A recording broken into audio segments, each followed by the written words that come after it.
और फिल्मी दुनिया में मैंने एक ही प्यार किया था अपने तरफ से, वो भी एक सर मेरा जिद ही था, वो जिद में हो गया प्यार।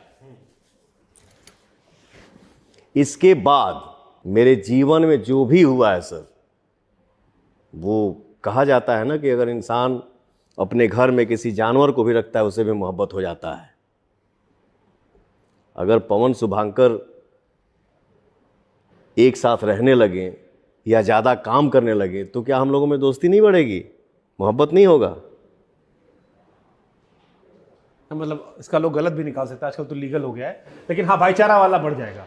ठीक है, ये गलत आप कौन कह रहे हो भाई, निकाला? आप लड़की का जिक्र करके हमारा जिक्र कर माँ अपने बेटे से प्यार नहीं करती है। वही हम कहना भाईचारा, इसलिए हमने करेक्ट कर दिया। ए क्या आप पे वायरल हो गए कि पवन सिंह को वैसा वाला भी शौक है?